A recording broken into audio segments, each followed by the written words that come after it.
네, 허반석의 작전 타임, 작전 리포트 시간 출발해 보도록 하겠습니다. 서경의 산업부장 허반석 전문위원 인사드릴게요. 안녕하세요. 네, 안녕하세요. 네, 반갑습니다. 오늘은 따뜻한 목폴라를 여기까지 입고 오셨는데 오늘 날씨가 좀 많이 추웠나요? 네, 오늘 아침 굉장히 춥습니다. 네, 요즘에 네. 날씨가 많이 쌀쌀해져서 우리 시청자분들께서도 옷을 단단히 챙겨 입으시면 좋을 텐데 날씨가 추우니까 계좌라도 추우면 안 되겠죠? 이제 빨간불로 계좌를 좀 녹일 방법을 오늘 작전 리포트 시간에서 알아보도록 하겠습니다. 화면으로 만나보시죠. 네, 오늘의 종목 리포트 현대차입니다. 이번 주 자동차 업종에 대해서 다뤄보자라고 말씀을 드렸는데 일단 저희가 지난주에 반도체 업종 또 다시 한번 짚어봤는데 어제 삼성전자, SK하이닉스, ISC까지 크게 올랐고요. 또 오늘 짚어주실 현대차까지 어제 강세 보였습니다. 이제 반도체, 자동차에서 반차의 시대가 다시 온 게 아닐까 이런 조짐이 드는데 오늘 좀 좋은 대형주의 흐름들 체크를 해주실 것 같습니다. 현대차에 대해서 짚어주시죠. 네, 이번 주는 자동차 섹터를 보고 있습니다. 그리고 지난주에는 반도체를 좀 말씀을 드렸습니다. 자동차 산업부터 보면 차량용 반도체 수급난으로 인해서 생산 차질이 지속되었으나 최근 수급난의 해소 조짐들이 완화 조짐들이 좀 보여지고 있다.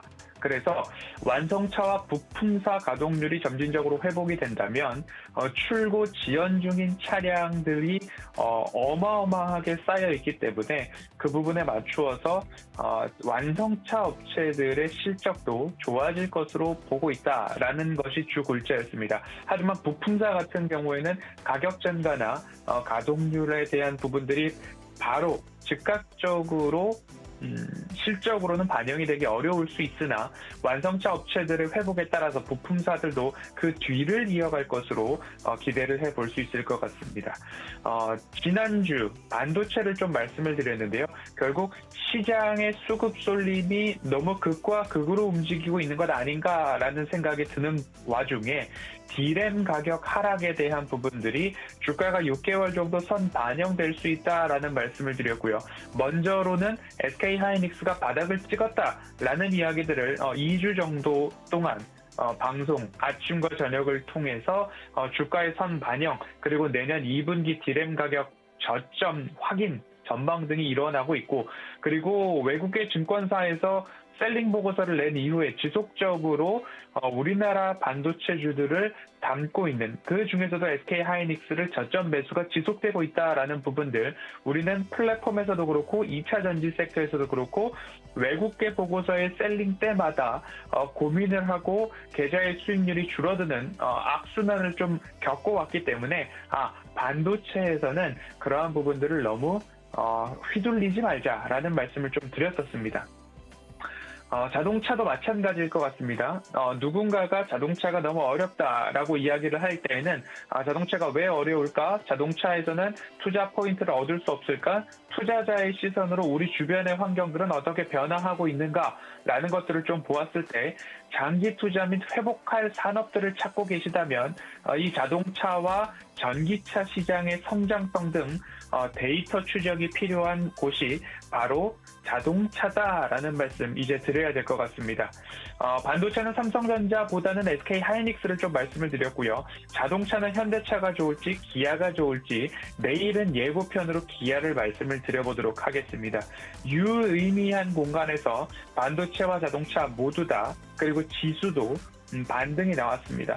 되돌림이냐 돌파냐라는 말씀들을 좀 드리고 있는데요. 이번 주 시장의 움직임이 굉장히 중요할 것이다라는 말씀 드리고 있고요. 수급에 따라서 시장의 움직임이 들쑥날쑥하고도 있습니다. 그리고 너무 그 수급 쏠림이 심각하다 보니까 엇박자를 타게 됐을 경우에 반도체와 자동차 대형주가 올라가고 있는데 지난주 주말 주 후반부로 오면서 나도 포머라고 하죠. 나도 NFT 컨텐츠 게임에 올라타야 되겠다라고 반도체나 자동차를 팔고 이쪽으로 올라탔다면 이 엇박자에 대한 부분들을 굉장히 조심하셔야 된다라는 말씀 드리도록 하겠고요. 버텨보자라는 말씀들, 실적과 실체, 모멘텀을 겸비한 기업들은 버티셔야 된다라는 이야기 꾸준하게 드렸는데요. 이번에도 이 전략은 맞아떨어졌다라고 말씀을 드릴 수 있을 것 같습니다. 이번 주 시장을 보시고 대형주를 보실 때에는 외국인 수급 지속적으로 체크를 하시고요. 외국인에 이어서 기관 수급까지도 이어지고 있기 때문에 대형주를 보고 계시는 분들은 반도체에 이어서 자동차, 모든 섹터들이 상승을 하고 있기 때문에 이 부분들에 있어서 다시 한번 강조드리면 실적, 그리고 실체, 모멘텀, 수급 체크를 해보시면 좋겠다라는 말씀 드리겠습니다. 네, 자동차 모멘텀 체크하고 돌아왔습니다. 그렇다면 오늘 또 뽑아주신 종목이 현대차입니다. 전기와 수소 내가 다 갖겠다 이런 의미인데 아무래도 양시장이 모두 좀 강한 성장성을 가지고 지금 열심히 진출하고 있습니다. 현대차에 대한 주가 전망들 짚어주시죠. 네, 현대차 그리고 오늘 작전 리포트의 제목을 전기차, 수소차 다 내 거다라고 좀 꼽아보았습니다. 그러면 전기차와 수소차를 중심으로 현대자동차를 좀 뜯어볼 텐데요. 전기차는 2022년 상반기 모멘텀에 대한 기대감이 높습니다. 앞서서 업종 리포트 어제 말씀드릴 때에 구매 할인 혜택이죠. 낮은 인센티브가 지속되고 있고 그리고 재고 수준도 낮아져 있다. 그런데 소형 자동차가 비인기 종목이었는데도 불구하고 차종이었는데도 불구하고 전 차종에 있어서 낮은 재고 수준을 보이고 있다. 그리고 전기차 전용 플랫폼인 eGMP 이제는 해외에서 직접 생산을 해 나가겠다라는 이야기 나오고 있습니다. 그리고 고마진 상품 제네시스 점유율이 높아지고 있다라는 부분도 현대차에 있어서는 좋은 앞으로 실적 지속 그리고 실적의 우상향에 있어서는 제네시스 판매 비율이 높아진다는 것만큼 더 좋은 소식은 없을 것 같습니다.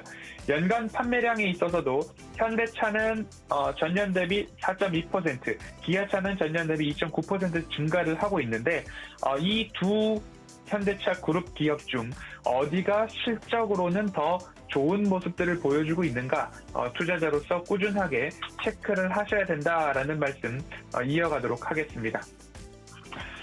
이 전기차 판매량에 대해서 좀 말씀을 드려야 될 것 같은데요.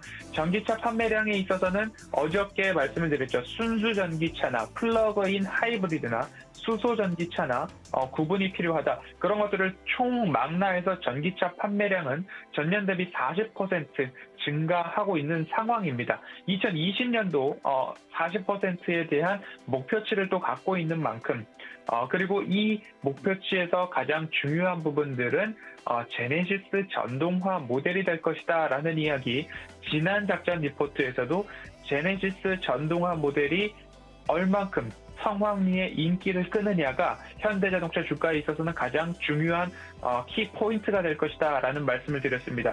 우리 주변에 이제 이 제네시스 전동화 모델이 다니는 모습들이 보입니다. 그리고 후기에 대한 것들도 나오고 있는데 앞으로 해외에서도 얼만큼 인기를 끌 수 있을까에 대한 부분들 현대차 주주라면 현대자동차를 매수하기로 마음을 먹고 계신다면 제네시스 전동화 모델을 좀 보셔야 되겠고요. GV6070 이 SUV 브랜드에 있어서도 해외 시장에서 얼만큼 성행, 얼만큼 인기를 끌고 있는가 그 부분 체크를 하셔야 된다라는 말씀 드리고 싶습니다. 2030년까지 제네시스 전 모델을 전동화하겠다는 계획, 목표가 발표가 되었고요. 2025년도까지 신형 내연기관 생산 판매는 이루어지겠지만 개발은 이제 중단하겠다라는 이야기 나오고 있습니다. 그러면 현대자동차는 앞으로 고마진 그리고 전동화 이쪽으로 초점을 맞추셔야 된다라는 말씀 드리고 싶습니다. 두 번째로는 수소입니다. 수소는 결론적으로 경쟁자가 현 시간에는 없다라고 보시면 좋겠습니다. 그리고 수소 비전을 제시를 하고 있는데요. 목표, 계획만 있는 것이 아니라 중장기 투자 플랜 모두 다 수립해 놓았다라고 보시면 좋을 것 같습니다. 전동화, 수소, 자율주행, 모빌리티 서비스, 그리고 커넥티비티, 그리고 따로 제가 한 꼭지를 마련할까 말까 고민을 했었는데요. UAM이라고 하는 도시명 항공 모빌리티에 대한 부분들도 현대차 그룹이 핵심적으로 보고 있는 부분이기 때문에 목표만 갖고 있는 것이 아니라 구체적인 성장 플랜 그리고 투자 플랜까지도 마련된 곳이 현대차 그룹이다라고 보시면 좋을 것 같습니다. 앞으로 보았을 때 인프라 구축의 수소는 큰 비용이 좀 들어갑니다. 현대차가 이 수소 인프라에 대해서는 마중물이 되겠다라는 이야기가 나오고 있는데요. 빠른 충전 속도와 긴 주행거리라는 장점은 있으나 초기 충전 시스템에 들어가는 비용 그리고 관련 시스템 가격이 비싸다는 단점이 있습니다. 우리가 내연기관 자동차처럼 가솔린이나 디젤 연료를 넣을 때처럼 이 액화수소를 주유하는 것으로 가장 빠른 충전 속도를 갖고 있습니다. 그리고 그에 맞서서 긴 주행거리도 장점인데 전기차냐 수소차냐 고민이 될 시기가 언젠가는 또 온다. 그런데 초기 인프라 투자 비용이 높은 단점이 있기 때문에 이 마중물을 현대자동차가 하겠다라는 이야기입니다. 현대 엑시언트 상용차 FCEV죠. 수소 연료 전지 자동차가 이미 유럽 공장에 공급이 되었습니다. 그렇기 때문에 이 부분에 있어서는 가장 빠른 부분은 현대차다. 수소에 있어서 가장 빠른 부분은 현대차다라고 보시면 좋을 것 같고요. 현대차 앞서서 제가 경쟁자가 없다라고 말씀을 드렸는데요. 가장 빠른 발전을 보이고 있는 쪽이 도요타인데 수소 대형 트럭이 아직 상용화 단계는 이르지 못했습니다. 그래서 수소 상용차가 앞으로 수소 시대를 앞당기는데 그 이유가 디젤 트럭과의 무게가 1대1 수준까지 기술이 올라왔습니다. 그래서 대체 운송수단, 친환경 운송수단으로 수소 상용차를 좀 볼 수 있을 것 같고요. 이 수소 상용차가 좀 대중화가 된다면 이어서 이 승용차 시장까지도 이 수소차가 이끌어가겠다라고 보면 좋을 것 같고요. 그리고 끝으로 수소에 대한 이야기를 또 이렇게 드릴 수 있을 것 같습니다. 수소 전문 브랜드라고 해서 HTWO를 현대차에서 런칭을 했습니다. 이 수소 브랜드라는 것은 자동차에 국한되지 않고 선박, 트램, UAM, 수소 발전에 이르기까지 비즈니스 모델을 확장하고 있어서 사우디아라비아, 영국, 스위스, 미국 등과 함께 관련된 브랜드를 도입해 나가고 있는 모습들이 좀 나오고 있기 때문에 이런 것들을 생각해 보았을 때 전기하면, 수소하면 현대차가 떠올라야 된다라는 말씀 드리겠습니다.